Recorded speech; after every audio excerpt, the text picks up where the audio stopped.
नमस्कार और सप्रेम जय भीम साथियों। जैसे कि लास्ट जो तीसरे वीडियो हमने निकाला था, उस तीसरे वीडियो में हमने बाबा साहब का पहला लेख पढ़ा था।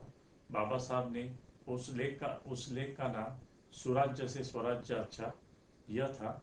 और इसमें हमने बाबा साहब ने अंग्रेजों ने सुधार करने के बावजूद भी कांग्रेस सुराज्य से स्वशासन की मांग क्यों कर रही है, इसकी चर्चा की थी। तो आज हम 1920 में लिखे उस लेख के संदर्भ में आज 2020 में क्या स्थिति है, इसके बारे में चर्चा करेंगे। तो हिंदुस्तान पर ईस्वी सन 986 से विदेशी आक्रमण शुरू हुए। दिल्ली और उत्तर भारत में गुलाम वंश, खिलजी, तुगलक, सैयद और लोधी वंशों ने 300 साल तक, मुगलों ने 300 साल तक और अंग्रेजों ने 150 साल तक शासन किया। तो कुल मिलाकर विदेशियों का शासन इस देश में 750 साल से ज्यादा था। इनके अलावा दक्षिण में विजयनगर, बहामनी साम्राज्य और मराठों के राज्य भी शामिल थे। अंग्रेज जाने के बाद भी 1947 में इस देश में 550 से ज्यादा, 550 से भी ज्यादा रियासतों का अस्तित्व था। तो अंग्रेजों के पहले इस देश में यह देश कितनी रियासतों में बटा होगा, इसका अंदाजा लगाना मुश्किल होगा। हालांकि यह सब छोटी रियासतें मुस्लिम शासकों के अधीन थी। हिंदुस्तान में विदेशी आक्रमणों से एवं आंतरिक अशांति से हिंदुस्तान की जनता त्रस्त हो चुकी थी।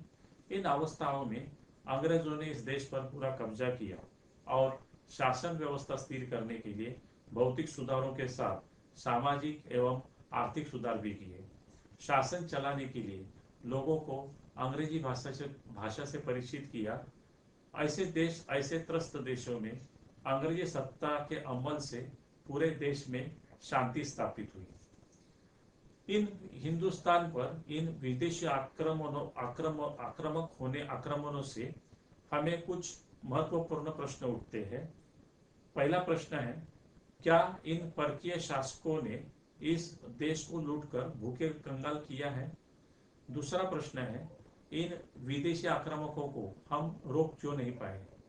और तीसरा प्रश्न है, और वो सबसे महत्वपूर्ण प्रश्न है, अंग्रेज छोड़कर बाकी शासकों के खिलाफ जनता ने आंदोलन या बगावत क्यों नहीं की? हम अभी 2020 में इस मुस्लिम एवं अंग्रेजी जैसे विदेशी आक्रामकों को किस दृष्टि से देखते हैं? हमारे मन में बचपन से यही भावना का निर्माण किया गया कि कभी सोने की चिड़िया होने वाला भारत विदेशी आक्रमणों से कंगाल हुआ है। लेकिन क्या यह सच है? सही में विदेशी आक्रमणों से हिंदुस्तान या भारत कंगाल हुआ है? पिछले सालों के इतिहास को हम एक तटस्थ और अध्ययनशील दृष्टि से देखेंगे कि नहीं, यही असली महत्वपूर्ण प्रश्न है। जितना कि हम इतिहास को अध्ययनशील और तटस्थ दृष्टि से देखेंगे, उतना ही हमारा भविष्य सुंदर और सुरक्षित होगा। सबसे पहले हम विदेशी आक्रमणों से हमारे देश की हुई हार के बारे में सोचेंगे। हमारी हार का सबसे महत्वपूर्ण कारण हिंदू धर्म की जाति एवं वर्ण व्यवस्था है। वर्ण व्यवस्था ने क्षत्रिय वर्ण को शस्त्र धारण करना अर्थात लड़ने का अधिकार दिया, तो ब्राह्मणों को शिक्षा ग्रहण करने का अधिकार दिया। अभी हम कल्पना कर सकते हैं कि किसी विदेशी आक्रमणों से सिर्फ क्षत्रिय लड़ेंगे और बाकी तीनों वर्ग मुझे क्या करना, इस तटस्थ दृष्टि से रहेंगे, तो युद्ध का अंजाम क्या हो सकता है? यह लड़ने वाले क्षत्रिय भी किसी राष्ट्रभक्ति या राजभक्ति से नहीं, बल्कि इनामों के लिए लड़ने वाले थे। इसलिए लड़ाई मुसलमान राजाओं के बीच हो अथवा हिंदू मुसलमानों के बीच हो, दोनों तरफ से लड़ने वाले मराठा राजपूत या पठान मुसलमान थे। अभी ब्राह्मण वर्ग की बात करें, लड़ाई में कोई भी जीते और वह अगर ब्राह्मणों के सामाजिक एवं धार्मिक वर्चस्वता को मान्यता देते हैं, तो भले ही वह विदेशी हो या स्वदेशी, मुसलमान हो या हिंदू, ब्राह्मण समुदाय उसके पास नौकरी करते थे। शासक मुगल हो या अंग्रेज, या हिंदू हो, उनके पास ब्राह्मण, राजपूत, मराठों के साथ मुसलमान पठान जाति के सरदार भी होते थे। इस तरह यह शासक किसी धर्म के आधार पर नहीं बल्कि भूभागों यानी टेरिटोरी के अधिपति थे। उनकी अपनी लड़ाइयाँ किसी राष्ट्र भावना या धर्म भावना से नहीं बल्कि भूभागों यानी टेरिटरी और किलो यानी फोर्ट को जीतने के लिए होती थी, क्योंकि उस समय खेती यानी जो एग्रीकल्चर है उनसे जो कर मिलता था वही मुख्य कमाई का स्रोत होता था। रही बात अब वैश्य शूद्रों की या अति शूद्रों की, तो उनकी हालत किसी भी राज्य में खराब ही थी। अगर हम 16वीं सदी के यूरोपीय इतिहास का अध्ययन करें तो वहां भी धार्मिक सत्ता किसकी, चर्च की थी, और राज्य सत्ता उसमें राजा, अमीर, उमराव, सरदार लोग शामिल थे। वो दोनों भी लोगों को लूट रहे थे। लोगों की आर्थिक एवं सामाजिक स्थिति बिल्कुल खराब थी। वहाँ के बुद्धिजीवी लोग जैसे डॉक्टर, लेखक, वकील या अध्यापकों का तीसरा वर्ग था, और किसान, व्यापारी और छोटे उत्पादकों का चौथा वर्ग था। यानी यूरोप में भी लोग 4 वर्गों में बटे थे। पहला वर्ग था राजा का, दूसरा वर्ग धार्मिक सत्ता का था, तीसरा वर्ग देश के बुद्धिवादी लोगों का था, और चौथा वर्ग आम लोगों का था। इसलिए रूसो, मॉन्टेस्क्यू, वोल्टेयर जैसे पढ़े लिखे लोगों ने हालात अधिक बिगड़ने पर नेतृत्व की बागडोर अपने हाथ में लेकर सामान्य जनता की मदद से देश में धार्मिक और सामाजिक राजनीतिक सत्ता को पलटने की क्रांति की। लेकिन हिंदुस्तान में वैश्य, शूद्र या अतिशूद्र हिंदू धर्म के होने पर भी हजारों जातियों और उपजातियों में बटे थे। अभी यहाँ पे थोड़ा देखना है कि अंग्रेज आने के बाद ये जो 4 वर्ण थे, ब्राह्मण, वैश्य, शूद्र और ब्राह्मण, वैश्य, क्षत्रिय और शूद्र, और 5वां अवर्ण था अतिशूद्र। तो यह 3 वर्गों में विभाजित हो गए, ब्राह्मण, गैर ब्राह्मण और बहिष्कृत, जैसा कि बाबा साहब ने अपने मनोगत में कहा था।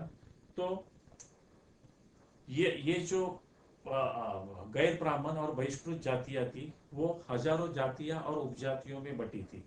इस वजह से विदेशी आक्रमणों से प्रतिकार करने की बात तो छोड़ दो, अपने सामाजिक, राजकीय और आर्थिक अधिकारों के लिए भी वो साथ में नहीं लड़े।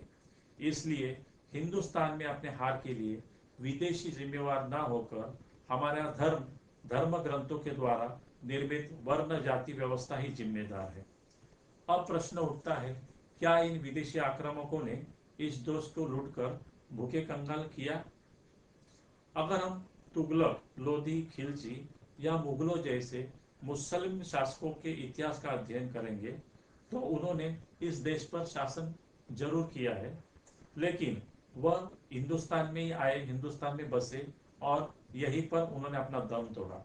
किसी भी मुसलमान शासक ने हिंदुस्तान से संपत्ति को लूटकर अफगानिस्तान या मध्य एशिया में नहीं ले गए।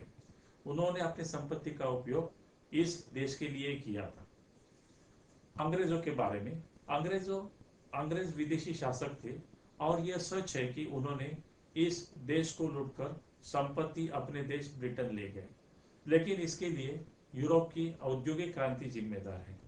औद्योगिक क्रांति की वजह से फ्रांस, पोर्तुगीज, डच या ब्रिटेन जैसे यूरोपीय देशों को सस्ते माल यानी रॉ मटेरियल उत्पादन करने वाले और इन यूरोप में बने पक्के माल यानी फिनिश प्रोडक्ट के लिए बाजारों की आवश्यकता थी। तो उनको औद्योगिक क्रांति की वजह से उनको देशों की आवश्यकता, कॉलोनी की आवश्यकता क्यों थी कि कच्चे माल यानी रॉ मटेरियल का प्रोडक्शन करना और फिनिश प्रोडक्ट का सेल होना।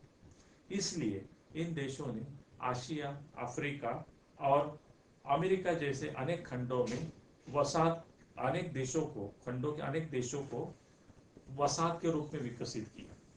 हिंदुस्तान की पिछड़ी सामाजिक और राजनीतिक स्थिति को देखते हुए अंग्रेज अगर नहीं आते तो कोई दूसरा देश हमें लूटने और हम पर शासन करने आना स्वाभाविक था।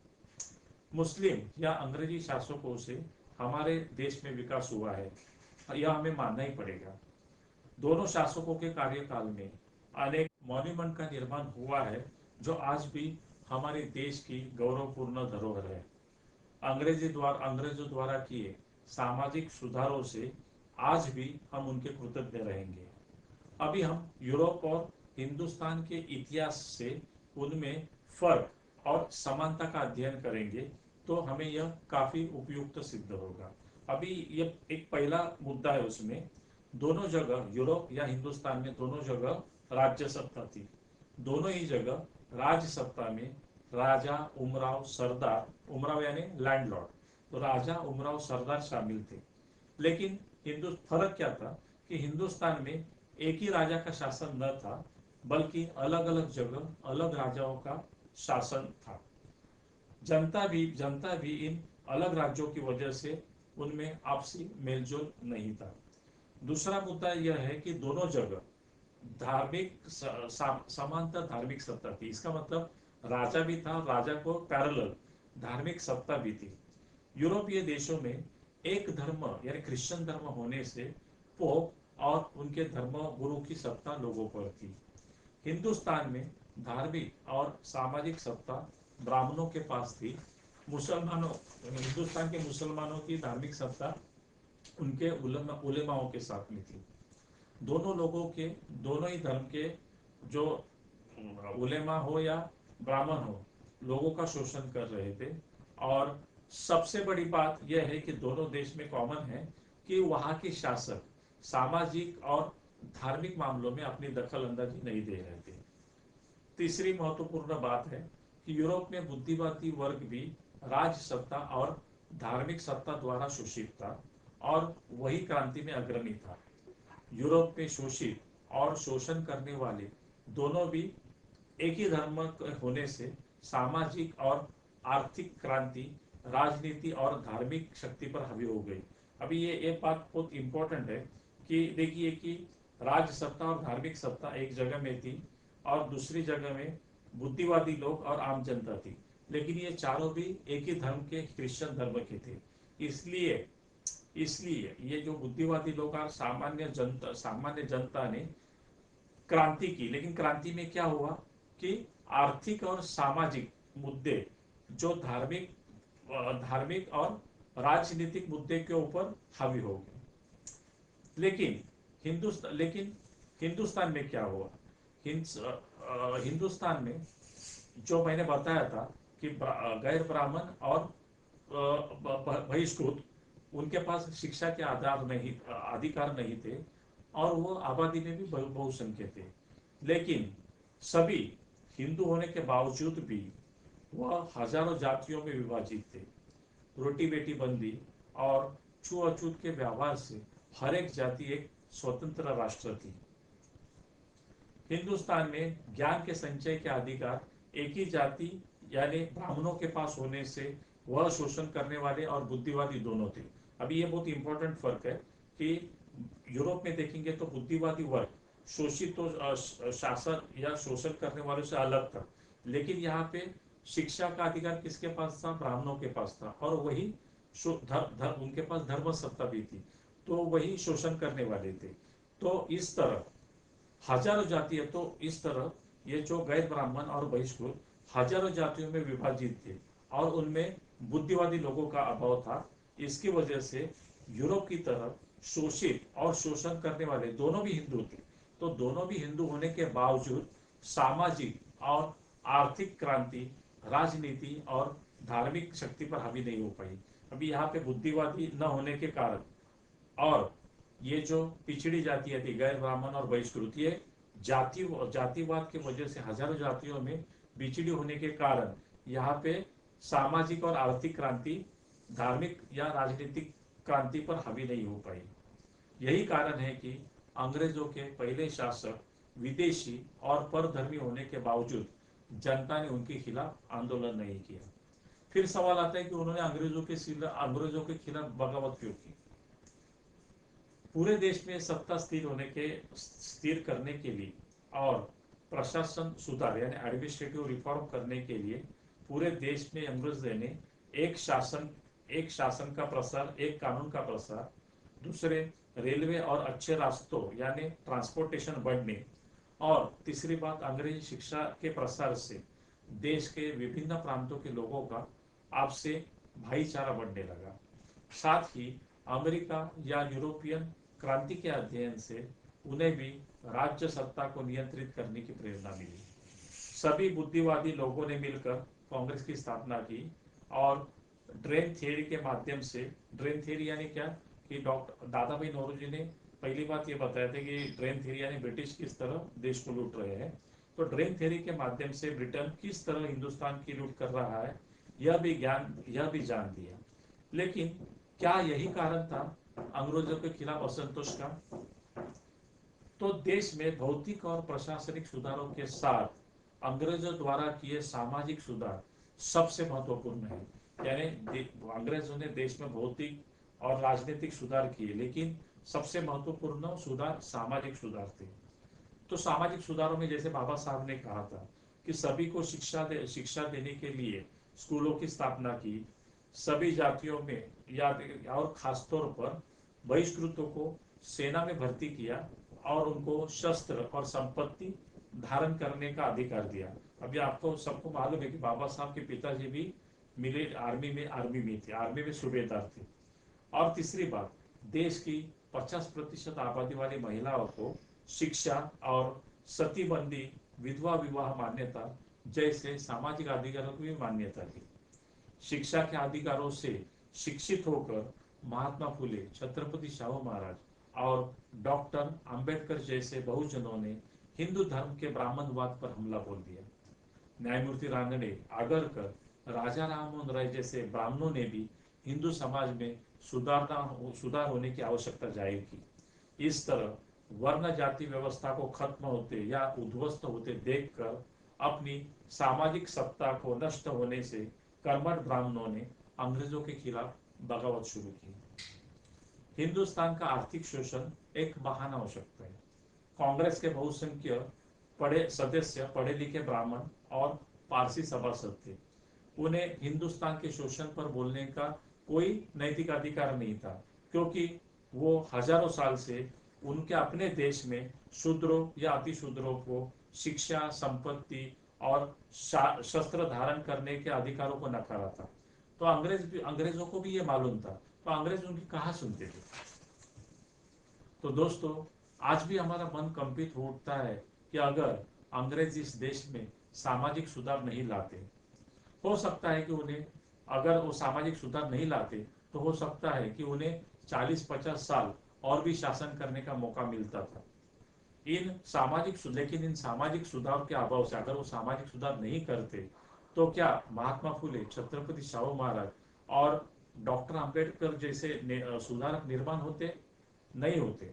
तो फिर उसके बाद अगर हिंदुस्तान आजाद भी होता तो इस आजाद हिंदुस्तान में गैर ब्राह्मण और बहिष्कृतों की स्थिति क्या होती? दोस्तों, ऐसा नहीं है कि हमारे पुरखों में काबिलियत नहीं थी, लेकिन हिंदू धर्म के जाति भेद और कर्मकांडों द्वारा हमारे पुरखों लाचार और जानवर से भी बदतर जिंदगी जी रहे थे। आज संविधान के माध्यम से धर्मनिरपेक्ष सिद्धांतों से सभी को शिक्षा, संपत्ति धारण करने के अधिकारों से खुशहाली प्राप्त हुई है। लेकिन आज आजादी के 70 साल बाद भी हम ज्ञान और विज्ञानवाद के इस आधार से जाति भेदों और कर्मकांडों को नहीं छोड़ सके हैं। यह आज का सबसे बड़ा दुर्भाग्य है। हमारा बुद्धिवादी वर्ग और खासतौर महिलाएं इस धर्मवाद और कर्मकांडों की सबसे बड़ी शिकार है। तो फिर अज्ञानी लोगों से क्या अपेक्षा कर सकते हैं? तो दोस्तों, 2020 में हमें और हमारी पीढ़ी को यही समझना है। धन्यवाद। तो दोस्तों, ये हम जो कोशिश कर रहे हैं तो उसमें आगे बाबा साहब के बहुत अच्छे अच्छे लेख हैं और इसको हमें पढ़ना है। तो कृपा करके आप इस वीडियो को देखें, उसके ऊपर कमेंट करें, तो हमें इसमें सुधार करने का मौका मिलेगा। और इसको सब्सक्राइब करिए और सबसे अहम बात कि इसको शेयर करिए ज़्यादा से ज़्यादा लोगों के साथ में, अपने परिवार के बच्चों के साथ में इसको उन्हें जरूर दिखाइए। तो